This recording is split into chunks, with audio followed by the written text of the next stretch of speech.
Welcome back to my channel. आज मैं Ossan love Thailand का एपिसोड 5 को हिंदी में एक्सप्लेन करने वाली हूँ। जैसा कि पिछले एपिसोड में एम को मालूम चला कि बॉस हैंक से प्यार करते हैं तो वो काफी शॉक हो गई थी। इस एपिसोड में हम देखते हैं कि वो हैंक से पूछती है कि तुम तब से मुझसे झूठ बोल रहे थे क्या। यहाँ हैंक बोलता है कि मैं तुमसे झूठ नहीं बोल रहा था, मैं बस तुमसे सच्चाई नहीं बताई है। एम यहाँ डैड से बोलती है कि आपको कोई और नहीं मिला प्यार करने के लिए। इस पर बॉस बोलते हैं कि अगर ये नहीं होता तो मैं किसी से भी प्यार नहीं करता। पर एम यहाँ कहती है कि डैड आप काफी रिग्रेट करेंगे देखना, और मैं इस रिलेशन को कभी भी मंजूरी नहीं दूंगी अपनी। वो ये कहकर चली जाती है। हैंग यहाँ उसको रोकता है पर बॉस बोलता है जाने दो उसको, उसे कुछ समय लगेगा लेकिन वो एक दिन हमारे रिलेशन को एक्सेप्ट कर लेगी। वो यहाँ हैंग को हक कर लेते हैं और कहते हैं कि तुमने आज बहुत अच्छा किया। इस पर हैंग बोलता है कि बॉस मैंने तो कुछ बोला ही नहीं। नेक्स्ट सीन में हम देखते हैं कि हैंग यहाँ भागकर मोग के पास आता है। वो उसे निकनेम से बुलाता है। वो कहता है कि डोरेमोन मेरी हेल्प करो। एम को सारी सच्चाई मालूम चल गई है और मुझे डर है कि वो मुझे एक्सपोज करेगी और कहीं मुझे जॉब ना छोड़नी पड़े।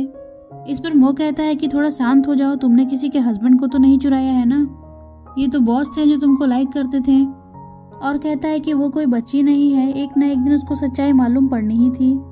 इस पर हैंग बोलता है कि तुम सही बोल रहे हो, मुझे इतनी टेंशन लेने की भी जरूरत नहीं है। नेक्स्ट सीन में हम देखते हैं कि ये बात काफी बड़ी हो जाती है क्योंकि बॉस यहाँ हैंग से बताते हैं कि वो अपने रूम से भी नहीं निकल रही और ना ही खाना खा रही है, ना ही मेरे बातों का भी जवाब देती है। बॉस काफी परेशान रहते हैं इस वजह से। पर यहाँ वो हैंग से कहते हैं कि तुम चिंता मत करो, ये मेरी फैमिली प्रॉब्लम है। यहाँ हैंग कहता है कि मैं कैसे चिंता ना करूँ, ये तो सारी मेरी ही गलती है। यहाँ बॉस कहते हैं कि तुमने मेरे फैमिली के बारे में सोचा, यही बहुत बड़ी बात है, और तुम देखना सब ठीक हो जाएगा।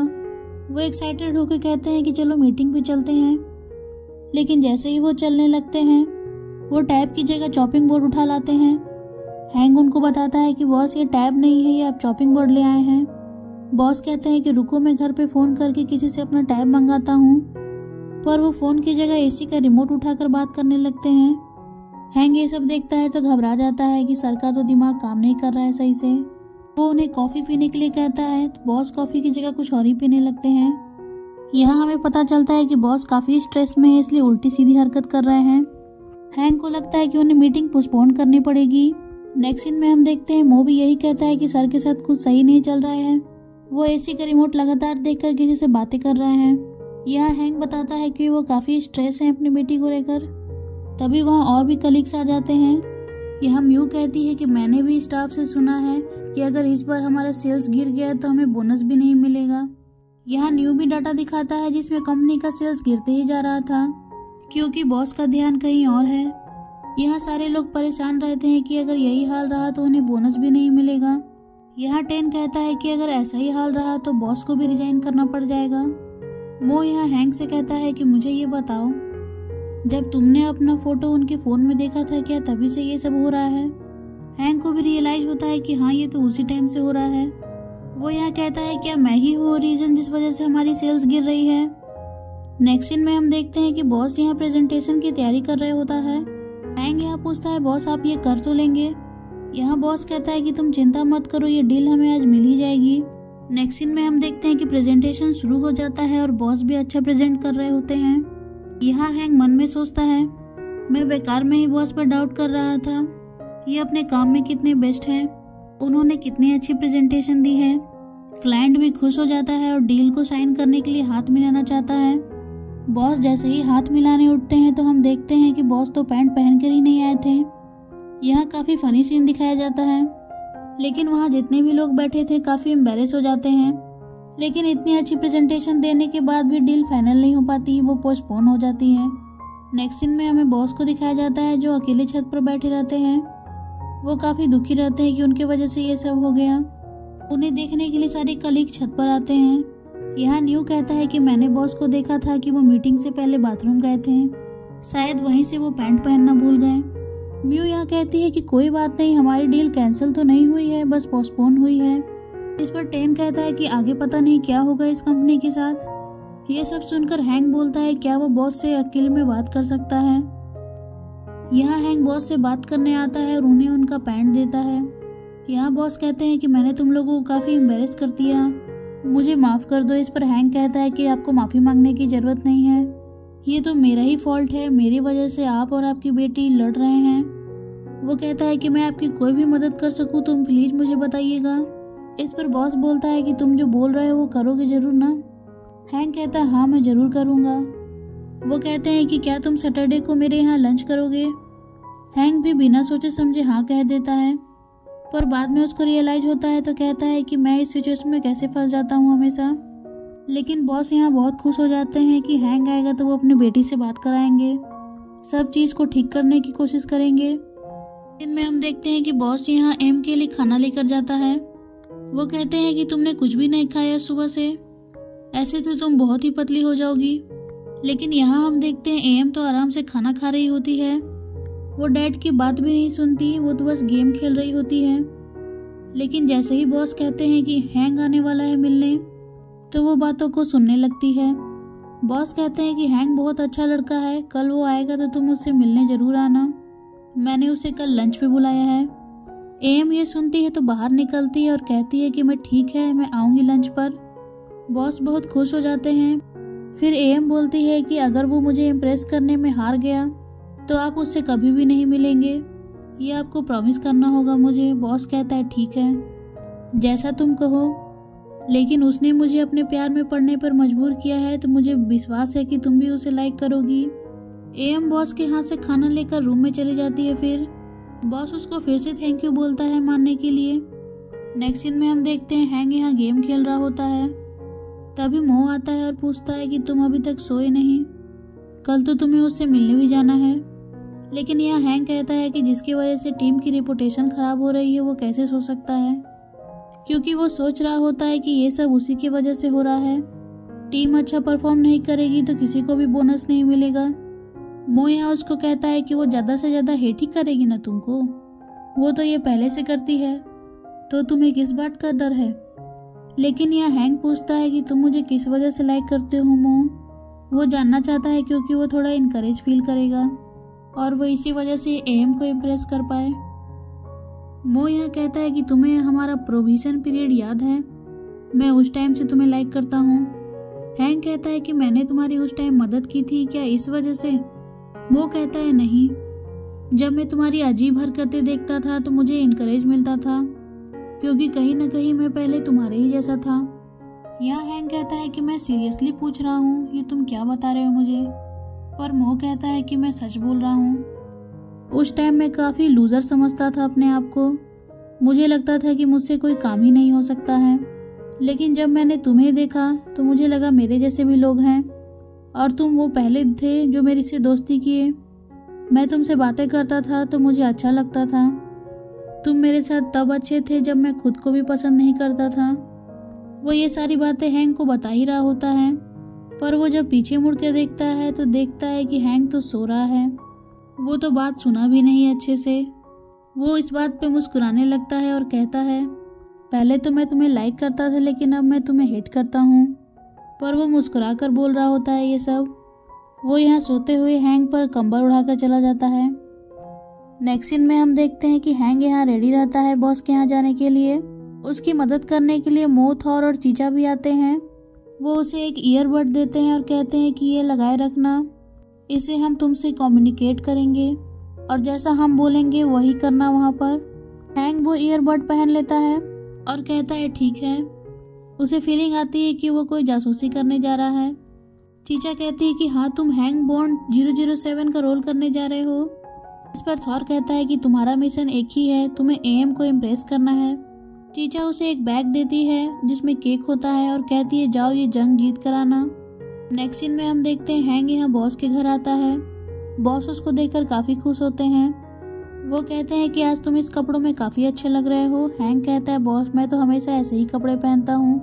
तभी बॉस यहाँ एम को बुलाते हैं। एम यहाँ अपने घर के ही कपड़ों में आ जाती है, जिस पर बॉस कहते हैं कि इसे माइंड मत करना, ये इसके फेवरेट कपड़े हैं। नेक्स्ट सीन में हम देखते हैं कि वो लोग लंच कर रहे होते हैं। बॉस यहाँ हैंक को सर्व करते हैं। यहाँ हैंक बोलता है कि बॉस आप बहुत अच्छा खाना बनाते हैं, आप अपना रेस्टोरेंट भी खोल सकते हैं। इस पर एम बोलती है क्यों तुम्हें मोटा होना है। यहाँ बॉस कहते हैं कि तुम ऐसे क्यों बातें कर रही हो। हैंक कहता है कोई बात नहीं बॉस, तभी यहाँ एम पूछती है कि तुम कितना कमाते हो। हैंग यहाँ अपना इनकम बताता है तो एम कहती है कि तुम इतना कम कमाते हो, तुम्हारा पार्टनर तो भूखे मर जाएगा। ये सब सुनकर बॉस कहते हैं कि पता नहीं है जिसको क्या हो गया है, ये ऐसी बातें क्यों कर रही है। ये सारी बातें मो, चीचा और थॉर भी सुन रहे होते हैं ईयरबड से। उन्हें भी बहुत गुस्सा आ रहा होता है, पर वो हैंक से बोलते हैं कि प्लान ए नहीं काम कर रहा है तो प्लान बी पर फोकस करो। प्लान बी में ये था कि एम को वो केक का पैकेट देना था। हैंक भी यही करता है। एम केक देखकर बहुत खुश हो जाती है, पर वो यहाँ कहती है कि वो इसे अपने कुत्ते के साथ शेयर करेगी। ये बातें सुनकर बॉस काफी दुखी हो जाते हैं। वो केक लेकर चली जाती है वहां से, लेकिन बाद में कहती है वो केक तो कुत्ते ने भी नहीं खाया। ये सब सुनते ही हैंक थोड़ा नर्वस हो जाता है कि वो क्या करे आगे। वो यहाँ बाथरूम का बहाना करके बाथरूम में जाता है। वो यहाँ मो से कहता है कि वो शायद अब ये ना कर पाए, पर मो इसे याद दिलाता है कि तुम एक सेल्समैन हो, तुम तो ऐसी सिचुएशन से हमेशा गुजरते हो, तो तुम अब क्यों डर रहे हो। वो यहाँ हैंक को इनकरेज करता है और कहता है कि मैंने एम का इंस्टाग्राम स्टॉक किया है, वो बिल्कुल तुम्हारी ही तरह है, उसे भी गेम खेलना अच्छा लगता है जैसे तुमको। तुम उसे बोलना कि वो तुम्हारे साथ गेम खेले और इसी तरह तुम उसे इम्प्रेस कर पाओगे। लेकिन यहाँ हैंक बात ही कर रहा था कि उसका ईयरबड कमोड में गिर जाता है और गलती से फ्लश हो जाता है। अब उसके पास कोई चारा नहीं था कि वो अपने दोस्तों से कम्युनिकेट करे, लेकिन मो ने उससे कहा था कि एम गेम खेलती है उसके तरह, तो वो सोचता है कि पहले वो ये करके देखे। नेक्स्ट सीन में हम देखते हैं कि वह एम से बोलता है कि क्या तुम मेरे साथ गेम खेलोगी। वो बॉस से भी कहता है कि आजकल के बच्चे गेम खेलना काफी पसंद करते हैं। एम यहाँ कहती है कि तुम्हें गेम खेलना आता भी है। यहाँ हैंक कहता है कि मैं थोड़ा बहुत जानता हूँ, जबकि हमें मालूम है कि वो इस सब चीज में एक्सपर्ट है। एम यहाँ कहती है कि याद रखना तुम एक स्कूल चैंपियन से खेल रहे हो, अगर तुम डर गए तो मुझे मत कहना। वो यहाँ गेम खेलने के लिए मान जाती है। दोनों यहाँ एक दूसरे को लुक दे रहे होते हैं। नेक्स्ट सीन में हम देखते हैं कि वो लोग गेम खेलने के लिए अपने 3D ग्लासेस को पहन लेते हैं। बॉस भी यहाँ खेल रहे होते हैं। वो कहते हैं कि मैंने कई बार एम के साथ खेला है, मैं हमेशा ही हार जाता हूँ। इस पर हैंक कहता है कोई बात नहीं बॉस, आज हम लोग टीम के साथ खेलेंगे। लेकिन यहाँ एम कहती है कि कोई टीम में नहीं खेलेगा, सब अलग ही खेलेंगे। गेम शुरू हो जाता है। वो लोग रियल वर्ल्ड से वर्चुअल वर्ल्ड में पहुंच जाते हैं, जहाँ वो लोग सोल्जर के रूप में होते हैं और उन्हें बदमाशों को मारना होता है। इस गेम में हम देखते हैं कि हैंक काफी अच्छा खेल रहा होता है, वो काफी बदमाशों को मार देता है। एम ये देखकर इम्प्रेस हो जाती है। बॉस भी ये देखता है कि हैंक काफी अच्छा खेलता है तो वो भी काफी खुश होने लगता है। लेकिन हम देखते हैं सेकेंड राउंड में बॉस को कोई गोली मार देता है, वो गेम से आउट हो जाते हैं। वो यहाँ हैंक से बोलते हैं कि मेरी बेटी का ख्याल रखना, मैं उसे तुम्हारे हवाले छोड़ के जा रहा हूँ। यहाँ हैंक एम से बोलता है कि अब हमें टीम में ही खेलना पड़ेगा, नहीं तो हम हार जाएंगे। यहाँ एम राजी हो जाती है टीम में खेलने के लिए। जब वो लोग साथ में खेलते हैं तो सबको मार गिराते हैं और वो लोग ये गेम जीत जाते हैं। यहाँ हम देखते हैं कि हैंक की इतनी कोशिश के बाद एम उससे इम्प्रेस हो ही जाती है। लेकिन जैसे ही वो वर्चुअल वर्ल्ड से रियल वर्ल्ड में आते हैं, उनके घर का सत्यानाश हो जाता है, क्योंकि सारी चीजें इधर उधर बिखरी पड़ी रहती हैं। एम ये देखती है तो काफी गुस्सा करती है। हैंक यहाँ कहता है कि मुझे माफ करना, मैं गेम में काफी घुस गया था। लेकिन यहाँ हम देखते हैं कि एम की मॉम ने जो उसे गिफ्ट दिया था आखिरी, वो भी हैंक से टूट जाता है। यह देखकर एम बहुत ज्यादा गुस्से में आ जाती है और वो हैंक से वो अपने घर से निकलने के लिए कहती है। बेचारा हैंक इतना कोशिश किया लेकिन वो इम्प्रेस नहीं कर पाया एम को। नेक्स्ट सीन में हम देखते हैं कि हैंक यहाँ बॉस से पूछता है कि क्या एम ने उसके बारे में कुछ कहा है। बॉस यहाँ दुखी मन से कहता है कि अब तो वो बातें भी करती है और खाना भी टाइम से खाती है और वो सिर्फ रूम में नहीं रहती अपने। यह सुनकर हैंक कहता है कि ये तो अच्छी बात है बॉस, लेकिन यहाँ बॉस कहते हैं कि वो ये सब इसलिए कर पा रही है क्योंकि उसने मुझसे प्रॉमिस लिया है कि मैं तुमसे कभी ना बात करूं, ना ही तुम्हें देखूं और टच करूं। यहाँ हैंक कहता है कि बॉस तो ऐसे हम काम कैसे करेंगे, लेकिन यहाँ बॉस कहता है कि अब मैं तुमसे बात नहीं कर सकता। वो उससे बिना बात किए वहां से चला जाता है। बेचारा हैंक दुखी हो जाता है। वो मो से हेल्प मांगता है कि वो अब क्या करे, ऐसे तो वो लोग काम भी नहीं कर पाएंगे। मो कहता है कि तुम ये जॉब छोड़ दो, इससे तुम्हें बॉस से बात भी नहीं करना पड़ेगा। हैंक कहता है कि मैं तुमसे सलूशन मांग रहा हूँ, ये तुम क्या कह रहे हो। यहाँ मो कहता है कि हमेशा तुम अपने प्रॉब्लम से क्यों भागते हो, तुम्हें उसे फेस करना चाहिए। यहाँ हैंक कहता है कि ये मेरी तो गलती नहीं कि बॉस मुझे लाइक करते हैं। और यहाँ मो कहता है कि क्या तुमने उसे कभी रिजेक्ट किया है। हैंक यहाँ कहता है मैंने क्लियरली तो कुछ नहीं बोला है। पर मो बोलता है कि तुमने कभी क्लियर होकर यह बोला है बॉस को कि तुम उन्हें लाइक नहीं करते हो। हैंक को एहसास होता है कि उसने कभी ऐसे तो बोला नहीं बॉस को। मो यहाँ कहता है कि अगर तुम शुरू में ही ये क्लियर कर देते तो ये इतनी बात आगे नहीं बढ़ती। वो ये बोलकर वहाँ से चला जाता है। हैंक काफ़ी दुखी मन से अपने सीट पर बैठता है, तभी वहाँ न्यू आता है क्योंकि बॉस ने उसे कुछ नोट दिया था हैंक को देने के लिए। उस नोट में यह लिखा था कि बॉस हैंक के साथ गेम खेलना चाहते हैं, वो उसे वर्चुअल वर्ल्ड में मिलेंगे। नेक्स्ट सीन में हम देखते हैं हैंक यहाँ घर आ जाता है और गेम खेलना शुरू करता है। बॉस वर्चुअल वर्ल्ड में ऑलरेडी रहते हैं जहाँ वो एक प्रिंस बने रहते हैं। हैंक भी वहाँ एक सोल्जर बनता है। बॉस यहाँ कहते हैं कि इस वर्ल्ड में हमें मिलने से कोई नहीं रोक सकता। तभी हम देखते हैं वो गेम खेलना शुरू कर देते हैं। तभी उन्हें एक पावर मिलती है कि वो लोग अगर अपना रिलेशनशिप चेंज कर देंगे तो उन्हें एक जादुई तलवार मिलेगी जो उन्हें गेम में आगे बढ़ने में मदद करेगी। बॉस कहते हैं कि क्या तुम मेरे बॉयफ्रेंड बनोगे। इस पर हैंक सीरियस होकर बोलता है कि बॉस मैं आपसे कुछ ज़रूरी बात करना चाहता हूँ। पर बॉस कहते हैं कि नहीं, मुझे कुछ नहीं सुनना है। लेकिन हैंक यहाँ जोर देकर बताता है कि वो बॉस को लाइक नहीं करता है। इस पर बॉस कहते हैं क्यों, मैं लड़का हूँ इसलिए। हैंक कहता है वो बात नहीं है बॉस, मैंने कभी आपको उस वे में नहीं देखा। मैं बस आपको एज ए बॉस रिस्पेक्ट करता हूँ क्योंकि आप तब से मेरे साथ हैं जब मुझे काम भी करना नहीं आता था। पर इसका मतलब ये नहीं है कि मैं भी आपको लाइक करूँ जिस तरह से आप करते हैं। यहाँ वो कहता है कि मैं आपकी बहुत रिस्पेक्ट करता हूँ और मैं चाहता हूँ कि हमारा बॉस स्टाफ का रिलेशन ही रहे। बॉस ये सब सुनते हैं तो काफ़ी इमोशनल हो जाते हैं। इसके बाद हम देखते हैं कि वो वर्चुअल वर्ल्ड से रियल वर्ल्ड में आ जाते हैं क्योंकि गेम ओवर हो जाता है। रियल वर्ल्ड में बॉस काफ़ी रो रहे होते हैं। यहाँ एम आती है, पूछती है कि डैड आप रो क्यों रहे हैं। बॉस बताता है कि हैंक ने मुझे रिजेक्ट कर दिया है। एम कहती है क्या मेरी वजह से। तो बॉस कहते हैं कि नहीं, तुम्हारी वजह से नहीं। यहाँ बाप बेटी का एक इमोशनल सीन दिखाया जाता है। एम यहाँ डैड को कंसोल करती है और कहती है मैं हूँ आपके साथ। पर बॉस के आंसू रुक ही नहीं रहे थे, जिससे हमें पता चलता है कि वो हैंक को दिल से प्यार करते थे। नेक्स्ट सीन में हम देखते हैं कि हैंक भी रियल वर्ल्ड में आ जाता है। वो उससे पूछता है कि तुम्हें क्या हुआ है, सब ठीक तो है। इस पर हैंक बोलता है मैंने बॉस को बता दिया कि मैं उन्हें लाइक नहीं करता हूँ। वो कहता है कि तुमने इतने परफेक्ट इंसान को मना कर दिया है, तुम आखिर कैसा पार्टनर चाहते हो अपने लाइफ में। हैंक यहाँ काफ़ी सोचता है और कहता है मैं ऐसा पार्टनर चाहता हूँ जिसके साथ मैं हमेशा कंफर्टेबल रह सकूँ। वो ये बातें बोलता तो है लेकिन उसके माइंड में मोह ही चलते रहता है। वो इनडायरेक्टली मोह के ही बारे में बता रहा होता है। यहाँ हमें पता चलता है कि उसे भी मोह अब अच्छा लगने लगा है। यहाँ हम देखते हैं मोह कहता है कि तुम्हें और कुछ नहीं कहना है तो मैं जा रहा हूँ। जिस पर हैंक कहता है कि रुको, क्या तुम मेरे साथ सेलिब्रेट करोगे। वो भी मान जाता है, कहता है ठीक है। हैंक उसके लिए बियर लेकर आता है। वो मोह को 8 साल पुराना वाला बियर देता है। मोह उस बियर की बोतल को देखता है तो उसे याद आता है कि ये उस टाइम की बियर है जब हम पहली बार मिले थे और हमने साथ में सेलिब्रेट किया था, जब हम उस टाइम साथ में काम कर रहे थे।